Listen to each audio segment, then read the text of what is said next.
Welcome to Full PreFrontal, the show that exposes the mysteries of executive function. This podcast is a collection of conversations about the role of the prefrontal cortex, which impacts your focus, planning, problem-solving, emotional balance, and independence. So join us as we explore executive function and the science of learning. And now, here's your host, the founder of EXQ, Sucheta Kamath. Welcome back to Full PreFrontal, exposing the mysteries of executive function. I'm your host, Sucheta Kamath.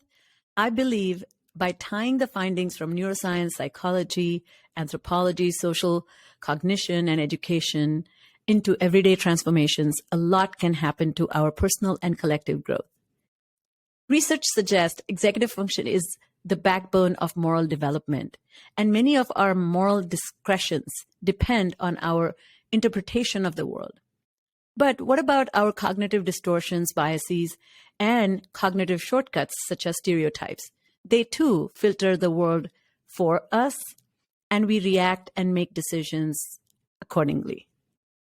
Recently, I have had many experts from the field of anthropology, such as Richard Roy Grinker, who talked about what is normal after all, sociologist Pedro Noguera, who talks about specific experiences of the minority students, and an anger expert, Ryan Martin, who talks about, how poor treatment, goal blockage, and being misunderstood are the reasons we get angry. So as I think of helping people create a playbook for their personal success, which involves mastering of executive function skills, I'm compelled to talk about issues of race, dominant and subordinate group behaviors, and understanding the development of racial, cultural, and ethnic identity of our adolescent or youth in general, because it all connects with executive function. And that's why conversation with our guest today is going to be invaluable. So it's my great pleasure to invite Dr. Beverly Daniel Tatum to this podcast. She's the president Emerita of Spelman College. She's a clinical psychologist widely known for her expertise on race relations and as a leader in higher education.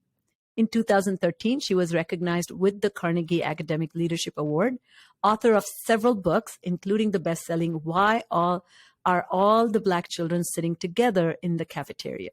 And other conversations about race. She was the 2014 recipient of the American Psychological Association Award for outstanding lifetime contributions to psychology. She is a civic leader right in my hometown of Atlanta and in our Atlanta community.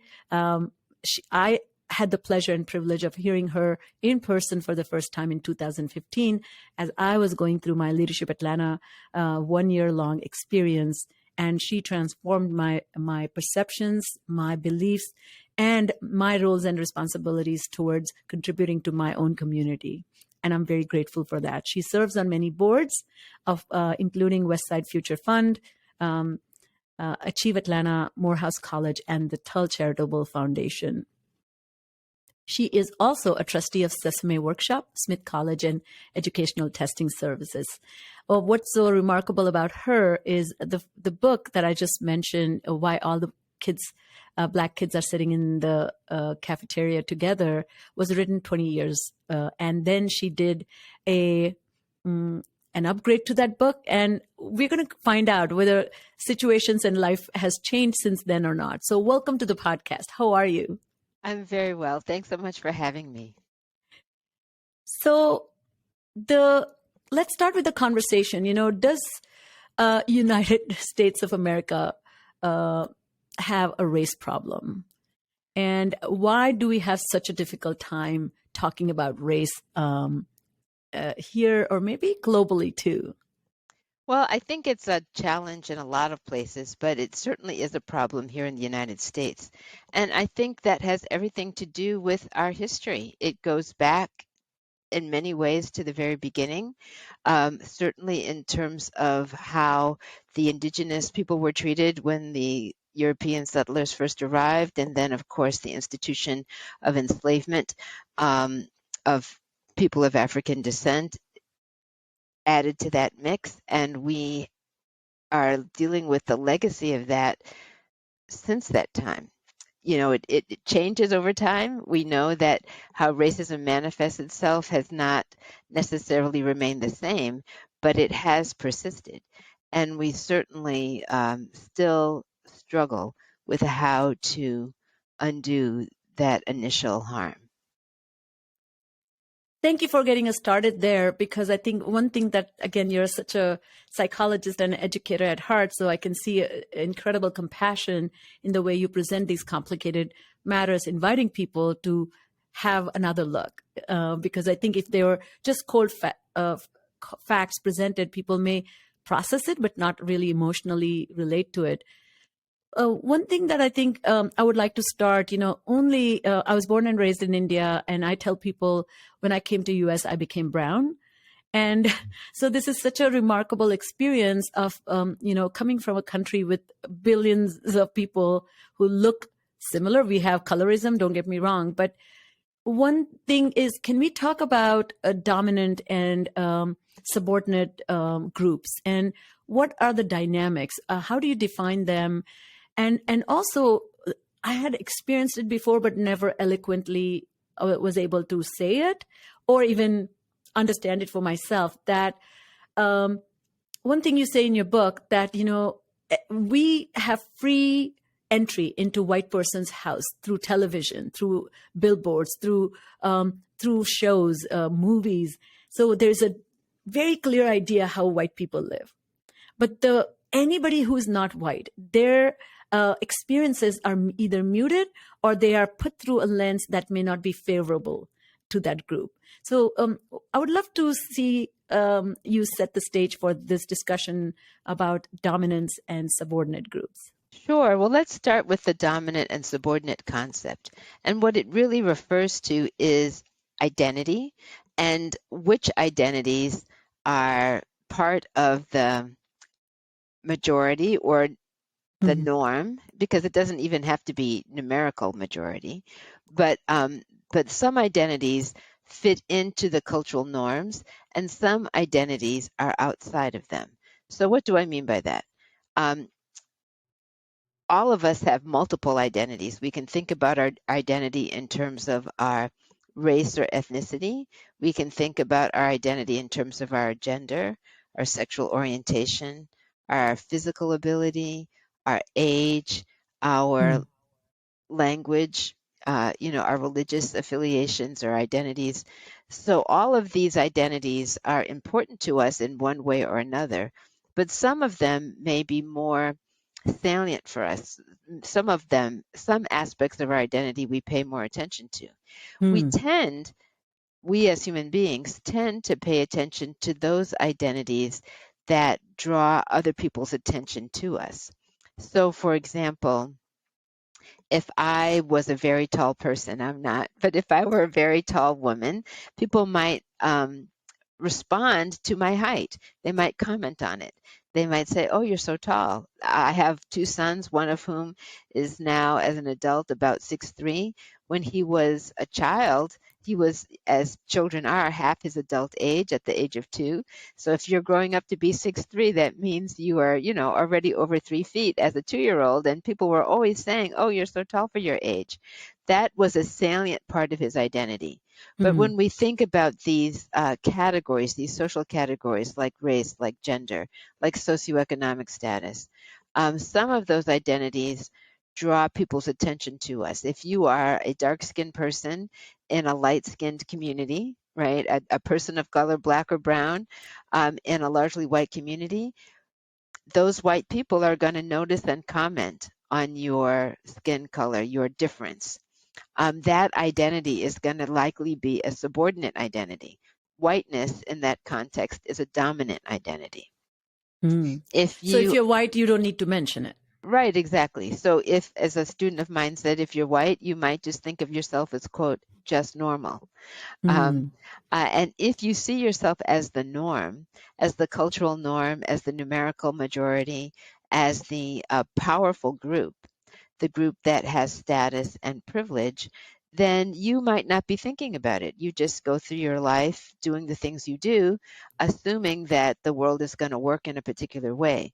But if you are not part of that dominant group, if you are a stigmatized group, a group that is discriminated against or has that history, a group that is not included in the cultural norms, not included in the TV you watch, not included in the books you're reading in school, not included in that history. If you are part of that excluded or left out or invisible group, that identity we might think of as a subordinate identity. That doesn't mean it's not important to you, but it is subordinate relative to that dominant identity, relative to the power structures. And typically, one of the things we can say about dominant and subordinate identities is that the subordinate people, the folks in that subordinate group, tend to know a lot about the dominant group.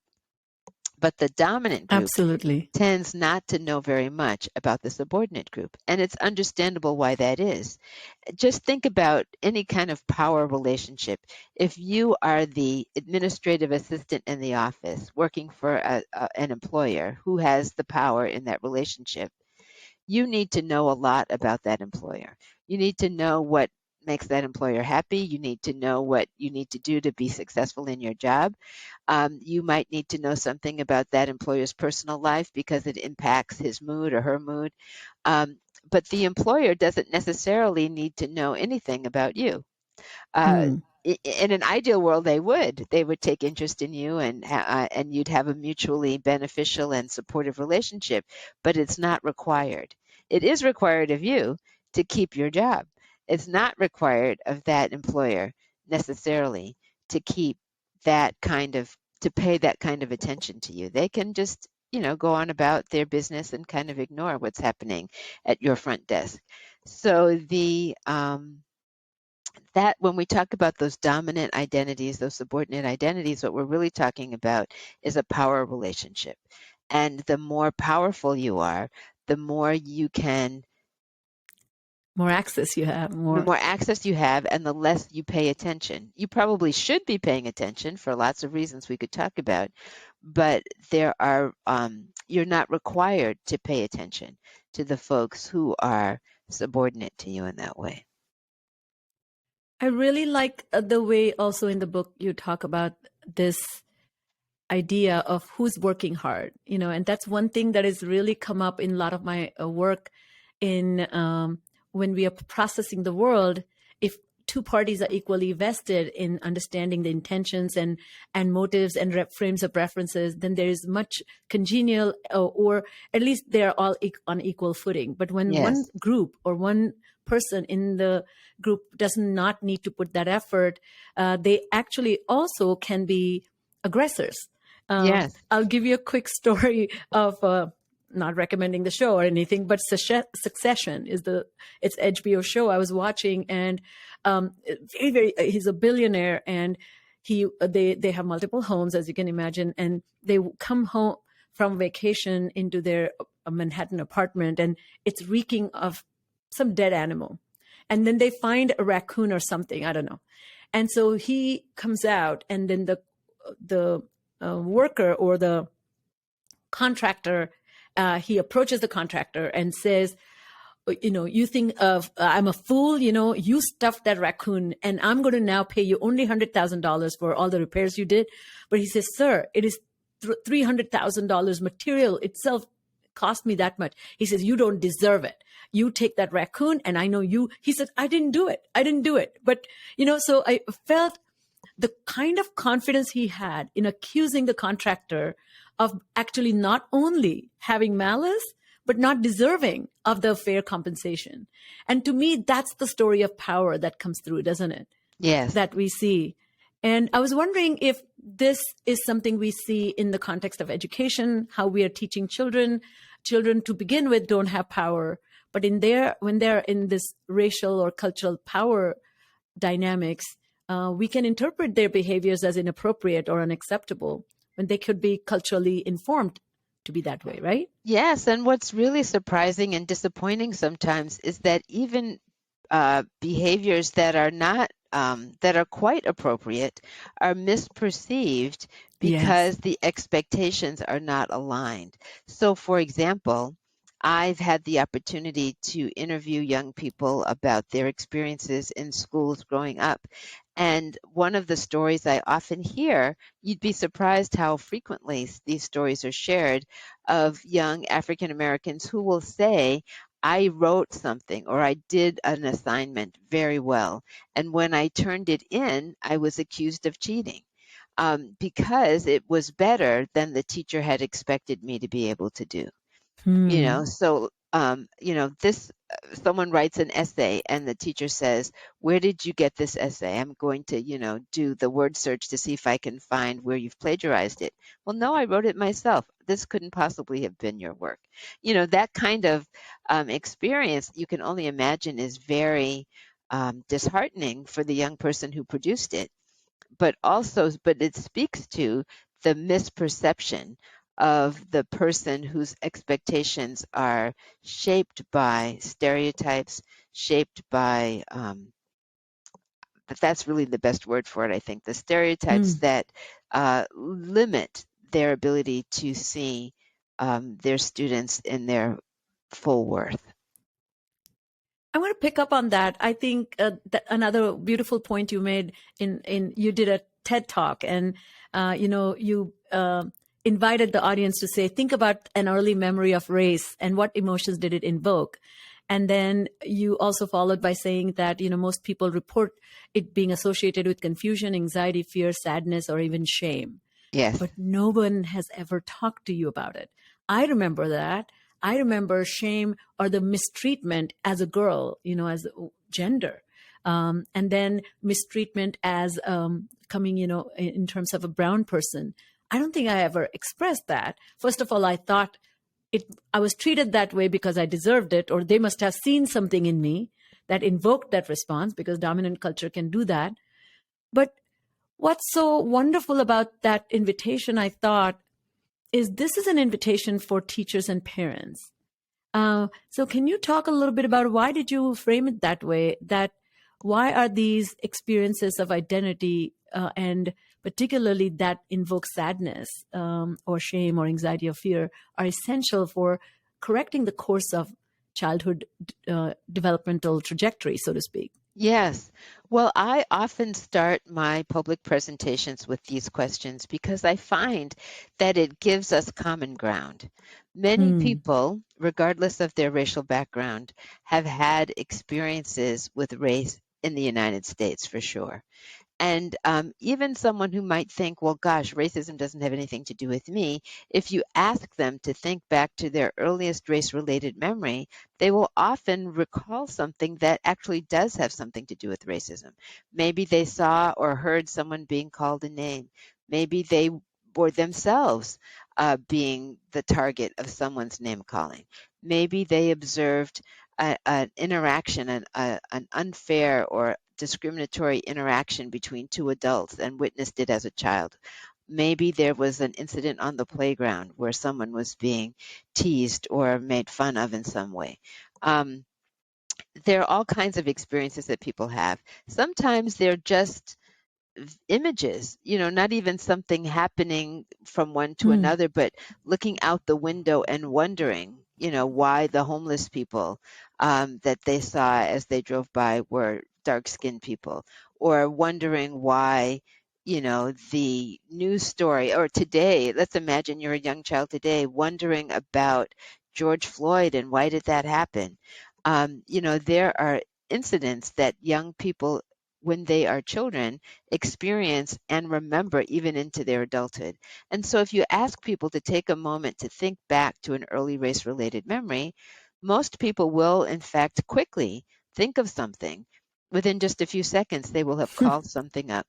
And then if you do ask what emotion, sometimes someone will say, well, it was friendship or love. That happens sometimes. People will say that. But more often, it is an uncomfortable feeling. It's a feeling described as you said, sadness or confusion or anxiety or fear or shame or anger. And these uncomfortable feelings usually are processed. When we're upset about something, we talk to somebody about them. But when you ask, did you have a conversation with a concerned adult or a teacher, Mm. a parent, someone like that? Most people will say they didn't. And then if you probe, well, why not? You were 6, you're 7. That's an age when kids are usually pretty chatty. They usually don't hold back too much. Why at that age did you not have a conversation about this thing that you can still remember decades later, right? It hasn't been lost in that memory. You can call it up. And people will often hem and haw, they're not sure why they didn't. But after a little conversation, it will sometimes come out that, I don't know, I just knew I wasn't supposed to. I just knew that this was something the social norms told me that I was not Hmm. supposed to talk about these issues. And for me, what's important about that is that the same silence that today's adults, people like you and me, experienced when we were children is simply being repeated again for the next generation. I can Hmm. have this conversation with 60-year-olds and I can have the conversation with 16-year-olds, and the answers are pretty much the same.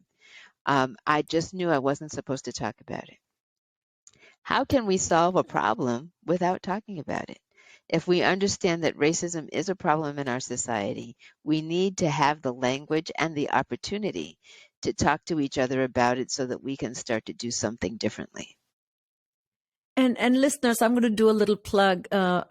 You know, please read the book. I think particularly the second edition. There's a prologue and several chapters you have rewritten, which is really, really helpful.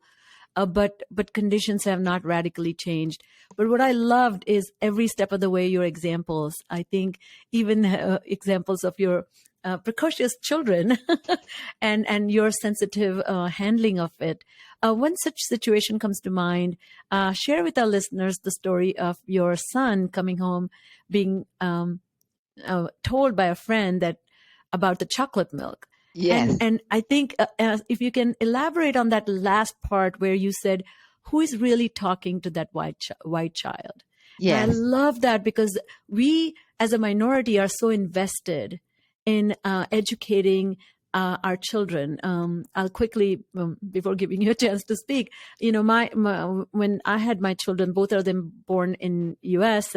But at home, my parents lived with me, or my in-laws came, and we eat with our hands. And so my 3-year-old went to school, and he would eat with his hands. And a kid like a 3 or 4-year-old said, "You are a savage." Great vocabulary from a speech language pathologist point of view. I'm like, great vocab word. But I immediately picked up the phone, called the principal, and said, I'm going to bring some food, Indian food. And I'm going to show everybody how, in my culture, eating with the hands is an art. And so what I did, I got a liquid food and solid food. And then I got a plate, and then I told my son to show them how to eat liquid food with your hands, which is practically impossible. And then I explained that you never use your left hand, so you put that hand behind you. You never wet your palm because that's considered uncultured, savage. And I said, you don't let food trickle down your wrist. And then the kids were struggling. So I said, all this is practice. And I said, you have practiced with fork. He has practiced with fingers. And that little experience was mostly done for my child, not for other kids, because I wanted my children to think that they come from a legacy of a culture that has profound wisdom in it. This is not random that we eat. It's not that we protest forks, There's a deep, deep respect for eating with your hands. So anyways, sorry I took up so much time, but it just reminded me, every single example you talked about reminded of my effort to raise my children. well, and it's a great example what you just shared, and speaks to why that was important both for your children to see that modeled and honored in the classroom, but also for the other kids to learn something. And I have to say, I learned something too, just hearing you talk about it. So but in my instance, my sons, who are now young men, all grown up, but at the time, my oldest son was about 3 and attended a daycare center in Massachusetts, which is where we lived at the time. And he was the only Black child in his class, and had certainly friends, and was certainly a lovely little preschool that he was part of, but one of his friends at the snack table told him that his skin was brown because he drank too much chocolate milk. So that afternoon when I picked him up from school, that was his first question for me. It was like, Mom, Tommy says my skin is brown because I drink chocolate milk. Is that true? And I said, first of all, I was surprised by the question, but then I said, no, that's not true. Your skin has something in it called melanin. Everybody has some, but the more you have, the browner your skin is. So at your school, and the good news is melanin is useful. It helps protect your skin from from the rays of the sun, helps prevent sunburn, etc. And so I was telling him about, why it was great to have melanin in your skin. And then I said, and at your school, it happens that you are the kid with the most, which is why your I skin is the love that. brownest. Yes, he loved it too and was very tickled to have the most of something. But as I said, Tommy, the young boy with the theory, was I was wondering who's talking to Tommy.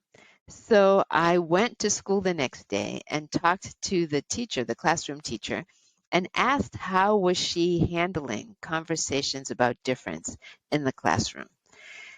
To my surprise, she said, well, it hasn't really come up. We haven't had those conversations. Well, of course, it had come up over the snack table, but maybe she hadn't been privy to that conversation. But it did speak to the fact that it was a lost opportunity, that there was an opportunity with kids who are of different shades. Even the white children are not all the same shade, right? To have a conversation about skin and skin difference, and that's a learning opportunity. But Tommy, I think it's important to say Tommy was not trying to be mean or hurtful. He was just trying to understand something that he observed. He had seen my son drinking chocolate milk. He had seen that his skin was browner. It didn't wash off at the sink when they were washing their hands. What could be possibly causing this? Well, he was a pretty bright little 3-year-old to think maybe it's the milk. But of course he was wrong. And he needed some questions answered, but not in that kind of shh, don't talk about that kind of way, which is what we often do. When kids observe or make a comment about someone's difference, there is sometimes this desire to hush them because we don't want to talk about difference. We think maybe it will be awkward or uncomfortable. But it doesn't have to be. There's nothing wrong with brown skin, and there's nothing wrong with curly hair, and there's nothing wrong with straight hair or light skin. We simply come in lots of sizes and shapes and packages, just like the rest of the universe does, right? And helping kids understand that difference without creating a hierarchy of preference, without communicating that one way is better than another way, one person is better than another person, is an important part of learning. I really, really see that being incredibly valuable because, as I said, this is kind of rubbing against the concept of privilege. And so I wanted to see if you can explain to us two things. One is you also write that the teachers who have not reflected on their own racial identity development find it very difficult to understand why young people are reflecting on theirs. Yes. And that's a great example of how the teacher is saying that, oh, that has not come up. Well, one, either she's not picking up on it, or it could be she might dismiss that interpersonal individual experience doesn't need to be globally addressed. Or three, she could be definitely uncomfortable. So, there must be some more. Or all three, right? Or all of three. Yes.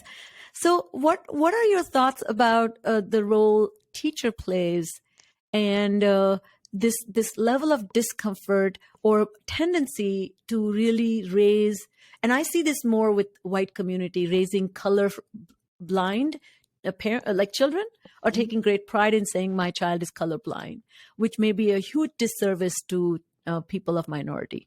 Yes. Right? Could you speak about that? Absolutely. So one of the things that I want to begin with is to say that we live in a society in the U.S. where most of the teachers in classrooms, certainly in public schools, but in private as well, most of today's teachers are white women. That's just, a A demographic fact. fact. And most of those white women have grown up in largely white communities.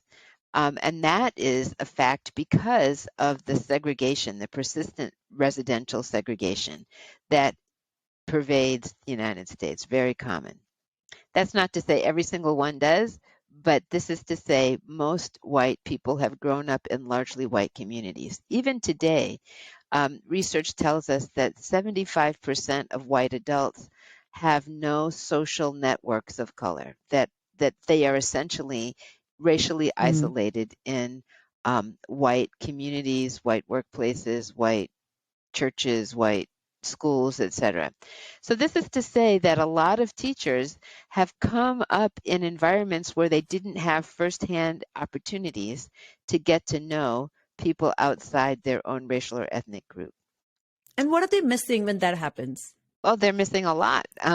They're missing a lot, certainly in terms of understanding somebody else's experience, certainly understanding what someone else's cultural, as you were just describing, not knowing about Indian culture, for example, because they haven't had that exposure, not understanding the kinds of questions or concerns young Black children might have when they're in a largely white environment, what kinds of questions white kids are likely to ask because they haven't been paying attention to it. It hasn't been part of their lived experience. So what we know is that there are often educators who just are not tuned in to the daily experiences of some of their students. So we want to help them with that. We want to help them think beyond their own experience. But part of that, but that notion that, and many people have grown up in the post-civil rights, 1950s, 1960s, 1970s, growing up in that civil rights time period with the idea that we should be, quote, colorblind. What does that mean when someone says they're colorblind?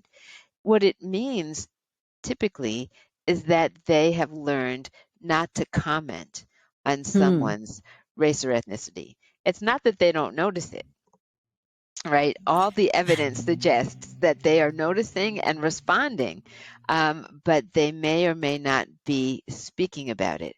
And when parents tell me, oh, my daughter or my son is colorblind, what I often say is, are you sure? It may not be that they are not noticing. It may be that they are not colorblind, but perhaps color silent, meaning Oh, they've wow. Yes. learned not to talk about it, but they do notice difference. And they, all the evidence suggests that it's not only that kids notice difference, but that they respond to the differences that they notice. They will say things like, you can't be the princess. Princesses have to have blonde hair. They will say, you can't be the superhero. That superhero's not Black. That they will, again, not out of meanness, but out of the categories that they are learning, are recognizing, acknowledging, internalizing the misinformation, the stereotypes, the distortions that they are being exposed to. Those ideas are like smog in the air. They're so pervasive. We breathe it in and breathe it out. And so it's not a surprise that the same kids who are internalizing that misinformation as children turn into adults with biases that play themselves out in the workplace and elsewhere. So many thoughts come to my mind as I'm listening. I personally wish I had this education when I was younger. I would have been empowered as a person of color, trying to assimilate in this country.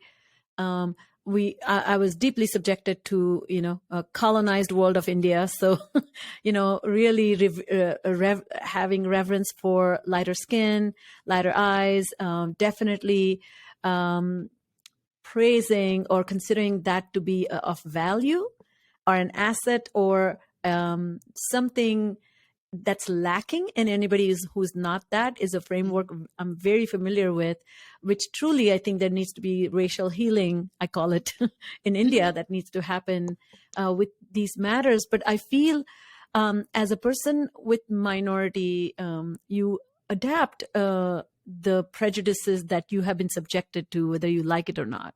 Yes. And then you don't become an ally. So can you speak to this concept of well, maybe there are two topics you can address. One is you made this analogy famous. You're known for your famous analogies, but one particular one is the moving sidewalk. Yes. And can you talk a little bit about, in that sense, what does privilege look like? And then those who make it, coming from a minority background, having experienced a lot of discrimination, subtle or direct.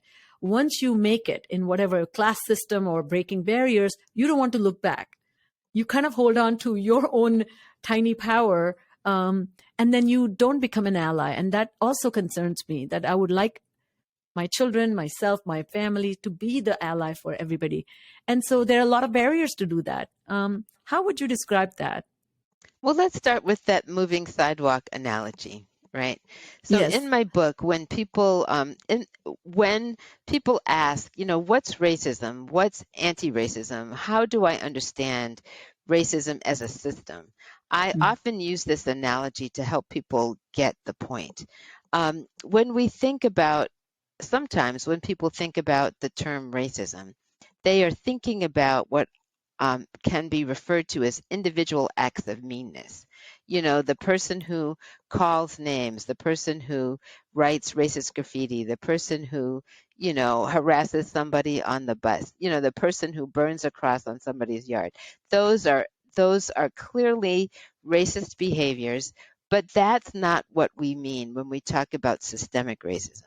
When we talk about systemic racism, we're talking about policies and practices and procedures that are baked into the way things function. When we see that kids of color are confined to certain schools and those schools get less funding, that's systemic. When we talk about the ways in which hiring practices disadvantage one group over another, that's systemic. When we talk about patterns of housing and who has access to neighborhoods and who historically has not, that's systemic. When we talk about these things, we're talking about systems that systematically advantage white people, systematically disadvantage people of color. And those systems were in place long before you arrived here, long before I was born here. Those systems were in place and have become in many ways self-perpetuating. And it's kind of like the moving sidewalk at the airport. You just step onto that moving sidewalk, like imagine you're just being born and placed on that conveyor belt. And it carries you along. You don't have to do much. You can, in fact, just stand still. And still, you can be carried along by those systems that have systematically been designed to reward white folks and disadvantage other people. And so, what does it mean to be participating in this system? If you are, keep in mind that moving walkway. There are some people who step onto that moving walkway and they walk fast, even though they're being carried along. They want to get where it's going even faster. So they're walking fast on that moving walkway. We might think of those folks as actively embracing that racism, actively embracing and wanting to go where it's taking them, wanting the advantage that it's delivering to them. Then there are other people who maybe are not even paying attention. They're just standing, being carried along. Eventually, they'll get to the other end of that conveyor belt. Sooner and faster. Yes. But in the meantime, they're just, not noticing. They're just not noticing, not thinking about it, not paying attention. And there are lots of people, lots of white people, for example, who might put themselves in that category, just not noticing the racism in the environment around them. It's just not on their minds. That's not what they're focused on. But still, they're participating in the process because that conveyor belt is still carrying them. And there are people of color who are standing on that conveyor belt too. And those folks, people like me, people like you, might be standing there wondering, what's going on here? I don't understand what's happening. I feel this conveyor belt moving. I'm not quite sure where it's taking me. I don't want to go there, but what can I do? I'm caught up in it. All of us can say, wait, we don't want to go where this conveyor belt is taking us. We don't want to go where this system is leading us. What can we do? Well, we can turn around. Let's imagine that we turned around on that conveyor belt. Well, if we still remain standing still, we are now still being carried along, but we're traveling backwards, right? We don't see where we're going, but we're still headed there. The only way to really be actively anti-racist, the only way to interrupt this racism, right, is to take action intentionally, moving in the opposite direction. I can interrupt that conveyor belt if I turn around and walk faster in the opposite direction than it's carrying me. Or if I find a stick and stick it in the gears, maybe I can jam it up. But I can take some action. But if I just stand still passively, I am facing this way or that way. Yeah. Exactly. Either way, it doesn't matter. I'm still participating. I'm colluding. And so one of the things that I heard you asking about in your question was, how do we, people of color, collude sometimes with the racism? And I think there are ways that we do collude. You talked about identifying with the colonizers, in India. And Yes. Certainly there's identification with the colonizers in the United States, right? That Absolutely. people can internalize those messages that it's better to be white. It's better to, have access. It's better to speak a certain way. It's better to look a certain way. Those are attitudes that can be internalized. And if you are internalizing them about yourself or people like you, that is particularly painful. When we think about the fact that, when white people internalize negative attitudes toward people of color, that's not a good thing. We don't want that to happen. But when people of color internalize negative feelings about themselves, that is especially painful, because then it's like, you've consumed the poison and now it's eating you from the inside. And that is really problematic. So part of the identity development process that I write about in my book, Why Are All the Black Kids Sitting Together in the Cafeteria, is to help individuals, young people themselves, as well as their parents or their teachers, understand what the process of coming to terms with racism in the environment and how that impacts how you think about yourself. How do we work through that in a way that leads to empowerment, that leads to a feeling of self-love and leaves you with the energy you need to be able to keep doing what you're doing in a positive direction, to be successful in school, to achieve in the workplace, to have the kind of mutual and mutually beneficial relationships you want to have with other people. You can't do that until you really feel good about who you are. And in the case of people of color, it's the challenge of feeling good about who you are is also to push past all that negative information that's circling around you. I think the I've never looked at the airport moving sidewalk the same way, and yes, I chuckle a little bit when I see people running on it. They already are getting there faster, but it's not enough. That type A multiplied by intense desire to achieve your egocentric goals. But anyway, not to criticize. And I do understand at a human level the deep desire to search for security, and somehow power feels like the best way to secure yourself, your family, and your future. So I understand that. So I have compassion for it, but I also the misnomer the McKinsey report that talked about if we had invested in the education of our Black children, we would have gained billions of dollars in economy, just makes me feel that it is not enough. This critical thinking or this knowledge and fact that we always say we need to be convinced is not adequate. It's a change of heart is what needs to happen. Yes. So tell us a little bit about the title of the book. I know you touched it, but in another very important thing, which blows my mind, that I'm a speech language pathologist, a cognitive retraining specialist. I work with children. I have colleagues, and all of us are in business of helping children find their way. And there's always the reference of strengths and weaknesses, helping to compensate for the weaknesses, to become your own person. And not a single ounce of training has gone into children's identity development. Has not been part of my curriculum. If I was not interested in it, I would have never found out about it. And so that is such a missing piece that we have left out of the equation of empowerment.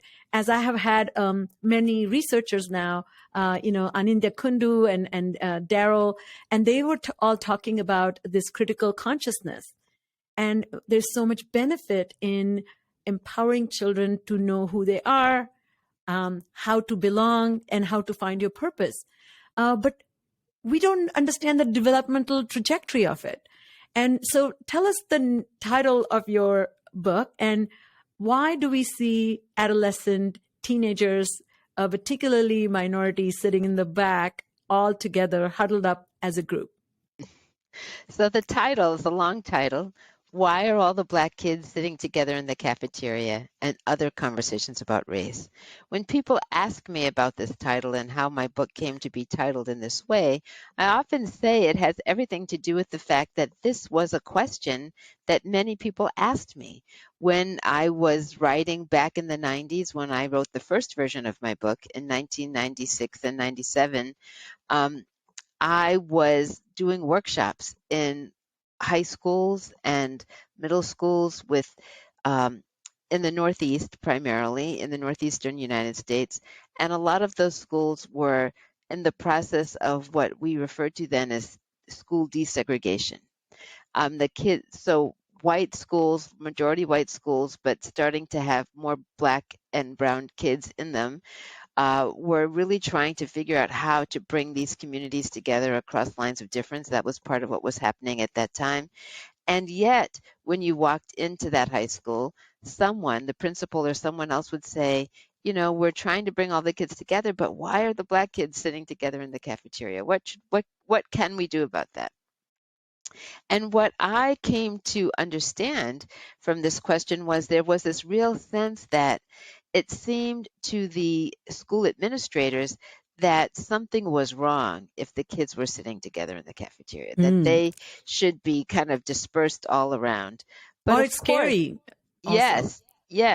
Are they plotting to take down the school? Exactly. Sometimes they were feeling intimidated by all those kids gathered together. And yet what we know is that it's a natural thing to want to connect with someone who you think is having a shared experience to yours. If you've ever traveled internationally, and I know you have, but if the listeners have ever traveled internationally, and let's say you're an English speaker and you find yourself in a country where English is not the first language, and you're at the train station and you overhear someone speaking English, you're almost always going to be drawn in that person's direction to say, oh, who is that person? Let me talk to them. And you will connect because you're having a shared experience. In the same way, young kids of color, particularly African American youth, in adolescence are starting to have certain experiences that are very much linked to their racial group membership. Maybe that experience is one of being followed around at the mall because people think you're shoplifting. Maybe it's the experience of being hassled on the sidewalk by a police officer who wants to stop and frisk you. Maybe it's sitting in the classroom and listening to the teacher talk about American history, but leaving your experiences and people like you out of that history.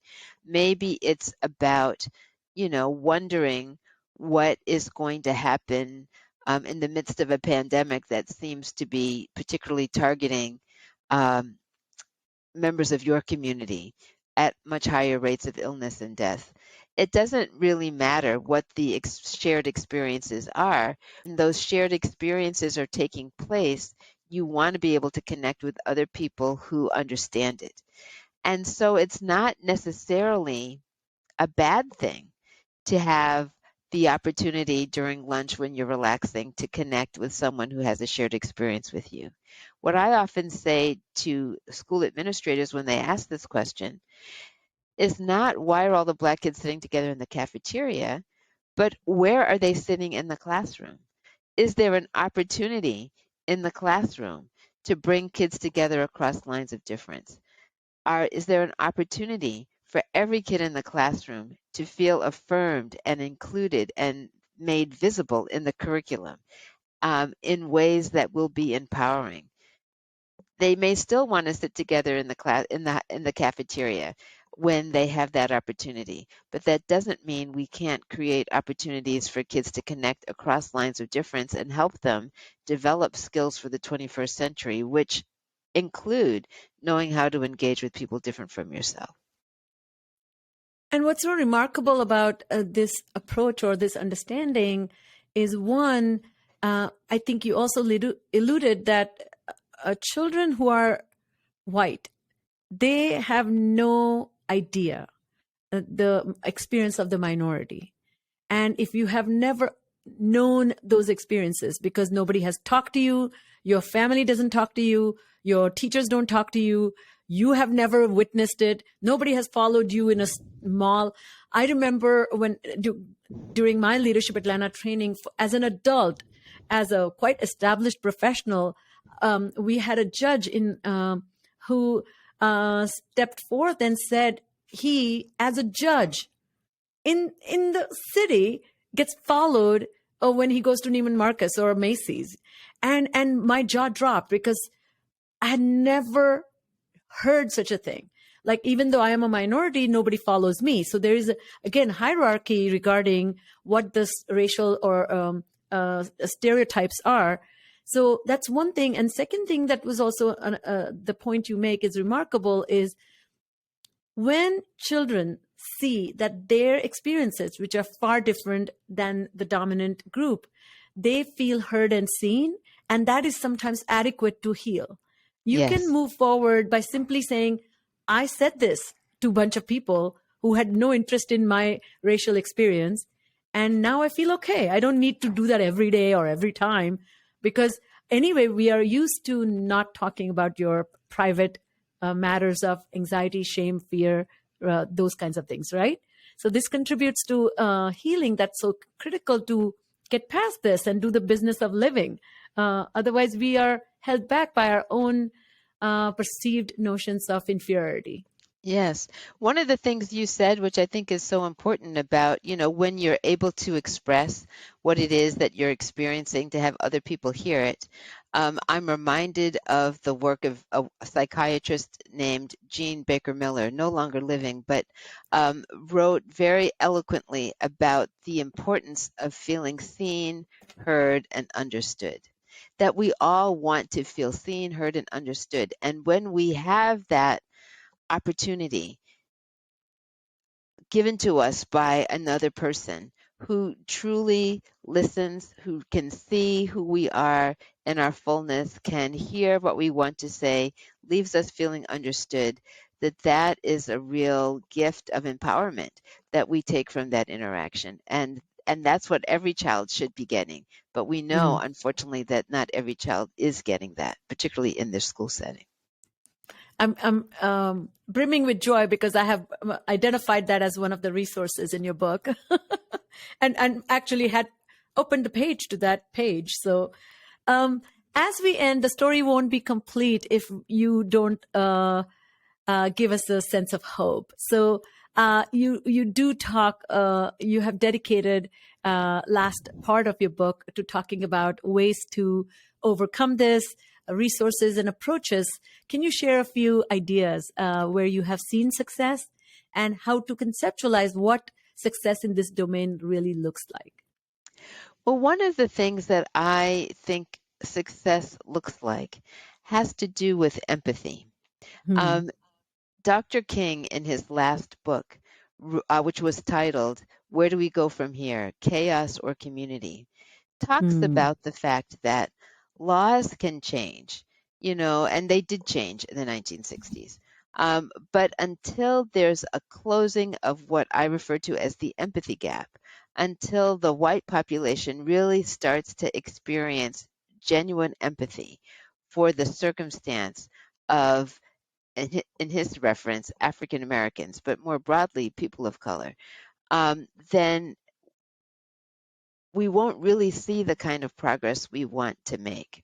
So, what would that empathy look like, and how could we foster that kind of empathy? One thing we know is that empathy is often gained when you deeply listen to another person's story, when you deeply listen to what they are experiencing, how they think about it, and try to put yourself in that other person's shoes. Hmm. And there are programs in higher education, in colleges and universities, and in some cases, even at the high school level, where dialogue programs have been created and are structured in a very specific way to foster that kind of deep listening to another person's Hmm. experience. When we have those opportunities, the research shows that young people become less fearful of each other, less fearful of difference, and they also become more able to make connections across lines of difference, less likely to live in segregated communities, more likely to seek out multiracial, multi-ethnic communities, more likely to be engaged in their civic community in terms of active participation in the community in ways that are beneficial to everyone. So many good things flow from creating that kind of deep listening. So that for me is always at the top of my list. I love that. This reminds me of when I moved to Atlanta and we bought our first house. I did Diwali, which is a festival of lights, which is the biggest Yes. festival close to your Christmas or Thanksgiving here. And I invited my whole neighborhood. Didn't know any of them, but I said, this is Diwali. I went door to door and people came. And one of the things I did is just the same thing, remove your footwear before you enter the house. We eat with hands, I mean, you don't need to, but just kind of people wanted to know what they can do. And what I found that great curiosity and so sometimes I feel like you get fascination or you are considered exotic. I always said when I came to college and people said, you're from India? I always wanted to go to India. And I said, listen, I'm reminding you there are billions of people. If you're deciding India by me, you're really in trouble. I mean, I don't want to take the ownership of representing billion people, but I think a lot of times we don't know enough people and our conclusions are based on what we are told it should be. So yeah, I think I really appreciate this empathic stance where just understanding stories. The other thing that I don't know what you think of that, but the StoryCorps project to me was such a beautiful project where people from different walks and came and talked in the booth. So I really think that racial healing can happen through stories that we tell each other about our own lives. And as you said, moving from passive to active. As we end this podcast, well, can I ask you a personal question? Sure. How do you feel as you look back at your career and your adventure through life? Are you satisfied with the progress we have made? If you did a report card on America, last 30 years of, or what can we do to do better so you will feel extremely proud of us? This is a tough question, and I'm going to refer back to Dr. King's book that I mentioned, Where Do We Go From Yes. Here? Because one of the things he says in his book is that after every period of social progress, there's pushback against that progress. And I We have believe seen we're that. leaving in a moment where we have been feeling the pushback, right? Mm. You know, that I am old enough. I was born in 1954. I have seen progress in my life, and certainly the the functioning of our society even Mm. today in 2021, where while it's not where I would like it to be, is better than it was in 1954. So I So can say true. that for a fact. But having said that, um, we are further behind today than I ever would have predicted. I wouldn't have predicted the vulnerability of our democracy, which is so obviously fragile at the moment. I would not have predicted the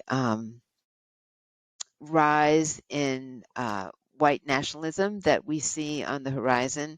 These are things that are troubling to me. But having said that, after every period of social progress, there's pushback against that progress, and then there's progress again. So I believe that we are on the precipice of progress again. Mm. I think that we have to hold that vision in order to make it a reality, but I do think that it is possible for us to see progress we have yet to even experience going forward. Lovely message. Thank you. And as we end, do you have any book recommendations? I'm assuming Dr. King's book will be top of the heap. Well, Any other recommendations? I will recommend that one, but there's another one I think which is really important, and I hope your readers will take it up, in addition to mine, of course. Of But course. that new book is called The Sum of Us. Oh, I Sum love that. spelling SUM, right? The Sum of Us by Heather McGhee. And I think it's a really Brilliant. important book because it makes clear that racism is a problem for all of us. And if we want to have the kind of healthy society that we all deserve, we will all have to lean in and make the kind of changes that are needed. But that's what she talks about. It's very hopeful, but also very directive in terms of where we need to go next. So I would highly recommend Heather McGhee's book, The Sum of Us. Well, thank you so much, Beverly. I'm really, really honored that you came and spoke to us. And all right, folks, that's all the time we have for today. As you see, these are important conversations we are having with incredibly passionate and knowledgeable experts with unique perspective on executive function and their content expertise. And that's why I'm inviting you to help us. Here are 3 things you can do as listeners. If you love what you're hearing, do share this episode with your family, friends, and colleagues. If you have a moment, leave us a review. I know kind of taking that kind of time is always hard for everybody, but try. And lastly, be sure to subscribe to Full Prefrontal using your favorite listening app so that you never miss an episode. So look forward to seeing you again right here next time on Full Prefrontal. Thank you for listening to Full Prefrontal, exposing the mysteries of executive function. To contact your host, Sucheta Kamath, and learn more about her work on improving executive function, visit her website at exqinfiniteknowhow.com. That's www.exqinfiniteknowhow.com. Tune in next week for another informative episode of Full Prefrontal, hosted by the founder of EXQ, Sucheta Kamath.